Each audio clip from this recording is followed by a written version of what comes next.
Professeur Cavaretta, quand on lit vos tweets sur l'entrepreneuriat, vous pointez beaucoup d'articles qui parlent d'argent. C'est si important que ça, l'argent ?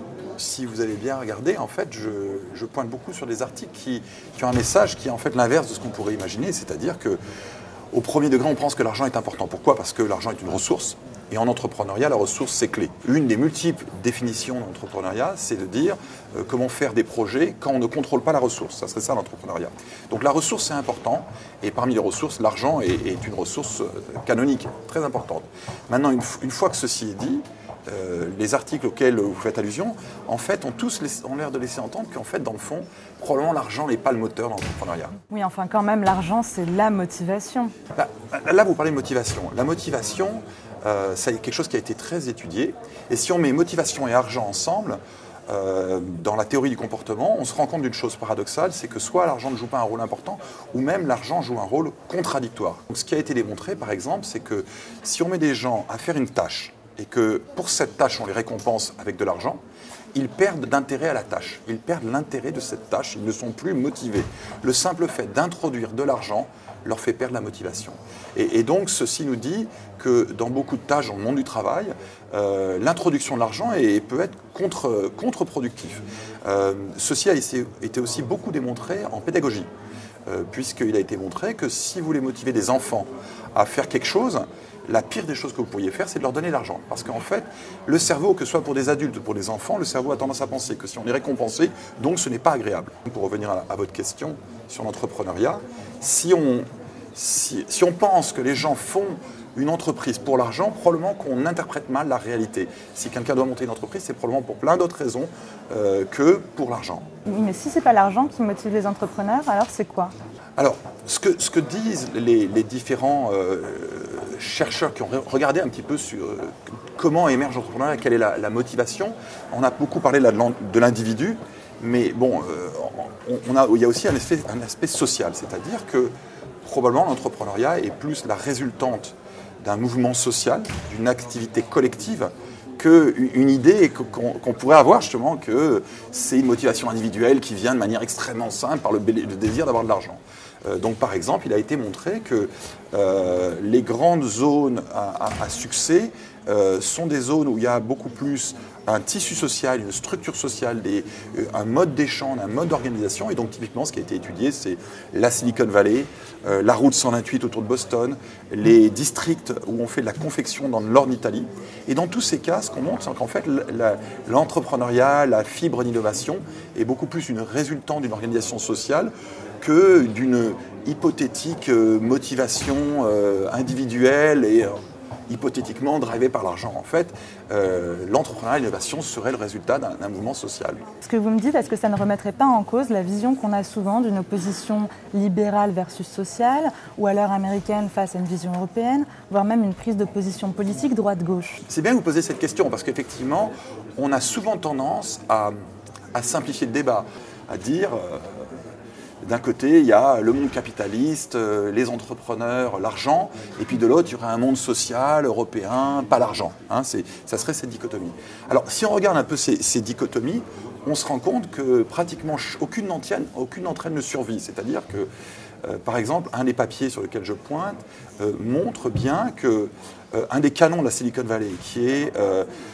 j'ai un entrepreneur, j'ai un financier qui vient, on appelle ça le venture capitalist, le VC, qui vient pour donner de l'argent. Et c'est vrai, moi j'enseigne ça dans mes cours, la priorité de l'entrepreneur, s'il traite avec des capitalistes, c'est de faire que, à un moment, ils récupèrent leur argent. Et donc ce qu'on appelle, maintenant on appelle ça l'exit, la sortie. Pourquoi ? Parce qu'on reçoit de l'argent, à un moment il va falloir le rendre. Donc on fait une introduction en bourse, ça génère beaucoup de richesses, on le rend aux capitalistes. Donc l'exit, c'est un point important. On enseigne en cours. En même temps, dans l'un des papiers qu'on a, on voit un professeur de Berkeley spécialisé dans l'entrepreneuriat et qui dit « Attention les gars, ne vous bourrez pas, l'exit, ce n'est pas du tout la motivation de l'entrepreneuriat. » Et qui rappelle quand même les fondamentaux. Oui, ça fait partie du process, on revient à l'idée que l'argent est une ressource, mais en même temps, si les gens rentrent dans l'acte d'entrepreneuriat pour générer de l'argent, faire une exit, probablement ils font un contresens et ça va avoir plein de mauvaises conséquences. Donc même du point de vue de ce spécialiste de la Silicon Valley, on se rend compte que l'exit n'est pas en fait le fin mot de l'affaire, même si ça joue un rôle dans l'échange entre les individus. Donc finalement, l'argent n'est pas l'unique moteur du capitalisme ? Alors, Là, vous faites allusion, vous me lancez presque sur des dimensions politiques. Un autre papier auquel je fais allusion, qui est vraiment intéressant, c'est cet article par un vieux républicain américain, et qui écrit dans un journal et qui rappelle que l'entrepreneuriat, entrepreneurship is not greed. Greed, c'est l'avidité, c'est le désir de l'argent. Et je trouve ça très intéressant pour nous de réfléchir à ce vieux républicain qui est un vieux tenant d'un ordre classique, capitaliste, etc., qui rappelle que quand même fondamentalement la raison pour laquelle les tenants de cette idéologie, les tenants de cette idéologie ne sont pas là, ne veulent pas pousser l'argent pour l'argent. Ils pensent que le capitalisme permet de construire des choses. Et ce monsieur-là le rappelle. Il dit, écoutez, si les gens montent des boîtes pour faire de l'argent, ça ne peut pas marcher. C'est un gros problème. Ça joue un rôle. On n'est pas des innocents, lui non plus.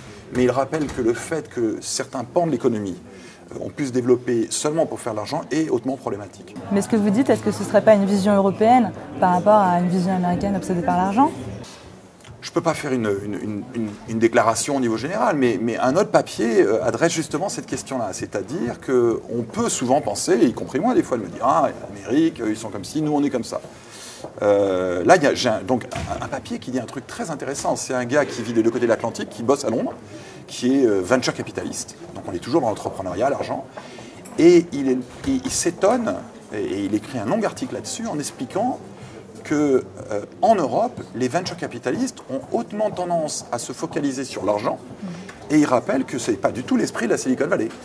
Et que donc, de manière paradoxale, en Silicon Valley, il y a un vrai process autour de la création de valeur, une certaine passion, une certaine socialisation, et que la manière dont nous l'aurions interprété, vu de l'Europe, il y avait l'argent, et que quand on se met à professionnaliser cet acte, on est par exemple capitaliste à Londres, on ne se focalise plus que sur cette dimension-là, et pour le coup, on est en contresens. C'est-à-dire que là, on a ce gars qui est des deux côtés de l'Atlantique, qui est dans ce milieu-là, et qui dit « Waouh, à Londres !» les venture capitalistes, dans le fond, ont un peu perdu de vue ce que c'est que réellement financer, comment ça se passe réellement en Silicon Valley, et ils ont tendance à se cristalliser sur l'argent. Ce sont d'ailleurs souvent des anciens banquiers à Londres, alors qu'en Silicon Valley, ce sont des anciens entrepreneurs.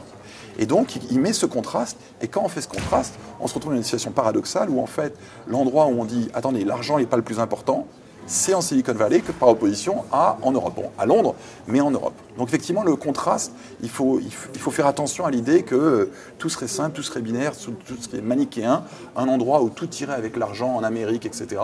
Et nous aurions une vision autre qui ne serait pas en phase avec ce qu'est vraiment l'entrepreneuriat. La situation est beaucoup plus subtile que ça. À supposer qu'il soit sincère, c'est quand même difficile d'avouer que la motivation de quelque chose, c'est l'argent. C'est un grand débat. Là, j'ai pas de réponse. Souvent, on fait l'attribution, ce qu'on appelle l'attribution, c'est on attribue aux autres une pensée.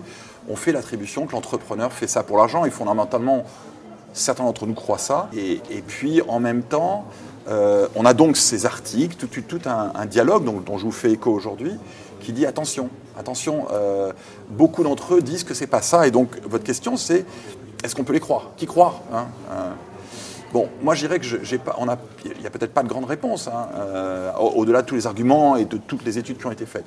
Je dirais que si on veut, au niveau tripal, avoir une sensation là-dessus, c'est d'essayer de visualiser les grands entrepreneurs. En France, on prendrait les Pinault, les Arnault, etc. Aux États-Unis, les Bill Gates, les Larry Ellison, etc. On a souvent l'interprétation que ces gens-là continuent à croître en se disant « Ah, ils le font pour l'argent, et d'ailleurs, vous voyez, ils en veulent toujours plus. » Bon. Une autre interprétation serait de se dire « Ces gars-là, ça fait longtemps qu'ils ont dépassé les niveaux de richesse où l'argent joue un rôle. » Alors, on pourrait dire « Oui, mais bon, l'argent, c'est le pouvoir, c'est la même chose. » Peut-être, mais je crois qu'on peut aussi, au niveau tripal, sentir que pour ces capitalistes, qui sont de grands entrepreneurs, pour le coup, il y a vraiment l'idée que quand ils font croître leur entreprise, y compris à des étapes où ils ont déjà beaucoup d'argent, c'est vraiment un acte de construction, c'est vraiment un acte de réalisation. Et que d'une certaine manière, l'entrepreneur, même à ce niveau-là, même à cet âge-là, il est comme un enfant de 8-10 ans. Il aime construire des choses, et puis quand il est construit, c'est vrai que ça devient de plus en plus marrant. On a un Lego dans sa chambre, on le fait de plus en plus gros. C'est beaucoup un acte de réalisation, c'est un acte quasiment de plaisir. Et je pense qu'il faut garder la possibilité que l'entrepreneuriat, ce soit ça. Et beaucoup de gens pensent que c'est quand même fondamentalement ça.